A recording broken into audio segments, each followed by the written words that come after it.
احادیث سے اس بات کا ہمیں ثبوت ملتا ہے کہ نبی پاک صلی اللہ علیہ وآلہ وسلم اپنی زندگی میں اعتکاف پر بیٹھتے رہے ہیں، ازواج مطہرات بھی بیٹھتی رہی ہیں، اور حضرت محمد صلی اللہ علیہ وآلہ وسلم کی زندگی کے بعد بھی ازواج مطہرات اعتکاف پر بیٹھتی رہی ہیں۔ اب اعتکاف پر بیٹھنا جو ہوتا ہے، اس کا جو مین پرپس ہوتا ہے، وہ جو ہماری ایز یوزول والی جو ہماری روٹین ہوتی ہے اس کو توڑنا ہوتا ہے۔ تو جو اعتکاف ہوتا ہے، اعتکاف ایک بہت بڑی عبادت ہے۔ بیسیکلی ہوتا تو یہی عبادت ہم جو کرتے ہیں وہ ہم اپنی ذات کے لیے کرتے ہیں، کیونکہ اللہ تعالیٰ کو ہماری عبادت کی ضرورت نہیں ہے، انسان کو ضرورت ہوتی ہے نیک اعمال کی، کیونکہ نیک اعمال انسان کے کام آتے ہیں۔ اعتکاف پر بیٹھنا جو ہے یہ فرضی عبادت نہیں ہے، یہ ایک نفلی عبادت ہے۔ تو نفلی عبادت جو عورت کے لیے نفلی عبادت جو ہوتی ہے، اپنا جو سرپرست ہیں وہ اس سے ان کی پرمیشن لے کر ہی اعتکاف پر بیٹھ سکتی ہیں عورتیں، پرمیشن کے بغیر اعتکاف پر نہیں بیٹھ سکتی ہیں عورتیں۔ یہ ایک پوائنٹ ہے کہ اگر آپ پر اعتکاف میں بیٹھے غسل واجب ہوتا ہے تو آپ غسل کریں گے، مطلب آپ کے لیے اگر مین بہت ضروری ہے تو آپ غسل کریں گے۔ یہ نہیں کہ عام روٹین میں جس طرح ہم صبح شام شاور لے رہے ہیں تو اس طرح ہم نے وہاں پر اعتکاف میں بیٹھے، یہ کچھ نہیں ہوتا ہے۔ بہت ضروری کام ہو تو پھر اٹھتے ہوتے ہیں۔ اس کے علاوہ رفع حاجت کے لیے واش روم جانا ہو تو اس کے لیے جا سکتے ہیں، اور پھر آ کے ویسے ہی بیٹھ کے اپنی عبادت میں مشغول ہو جانا ہوتا ہے۔ اب ایک پوائنٹ اس میں یہ آتا ہے کہ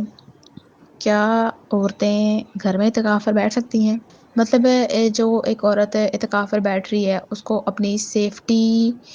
کی شیورٹی ہونا بہت ضروری ہے اعتکاف پر بیٹھنے کے لیے۔ اور آج کل کی جو سچویشن ہے، اگر آپ کو شیورٹی نہیں مل رہی ہے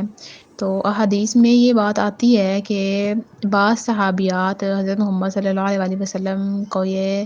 کہا کرتی تھی کہ حضرت محمد صلی اللہ علیہ وسلم ہمارے گھر میں اس اسپیسیفک ایریا میں آ کر نماز پڑھ دیں، تاکہ ہم اس کو اپنے گھر میں ایک سمجھے نا ایک منی مسجد ہم اس کو بنا لیں، کہ ہم اس ایریا کو مسجد کنسیڈر کر لیں گے اپنے گھر میں، اور ہم وہاں پر نماز پڑھ لیا کریں گے۔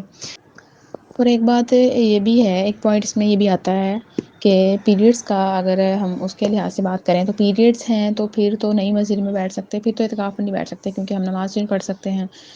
لیکن ایک ہوتے ہیں پیریڈز اور ایک ہوتا ہے استحاضہ، وہ ایک ایسا مسئلہ ہے موسٹلی گرلس کو ہوتا ہے کہ اس میں مطلب وہ پیریڈز کے ڈیز سے ہٹ کے بھی ان کو بلیڈنگ ہوتی ہے، تو وہ ایک بیماری ہوتی ہے، وہ پیریڈز کا بلڈ نہیں ہوتا، وہ ایک اور بیماری ہوتی ہے۔ تو وہ جو 7 دن کے بعد والے ٹائم ہے نا، 7 دن کے بعد والے اس کو بلیڈنگ ہو رہی ہے، وہ استحاضہ ہے۔ اس میں عورت کے اوپر فرض ہوتا ہے، نماز اس نے پڑھنی ہوتی ہے۔ اگر کسی کے علم میں یہ بات نہیں ہے تو وہ یہ جان لے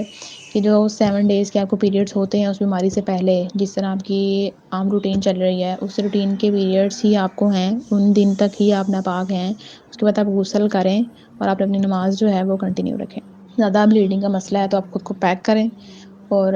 وضو جو ہے وہ آپ بار بار کریں، اور غسل آپ کرتی رہیں، زیادہ نہائیں تو غسل کریں، اور اس کے علاوہ آپ ہر نماز کے لیے الگ وضو کریں، اور اپنے آپ کو نماز سے پہلے وضو سے پہلے صاف ضرور کر لیں۔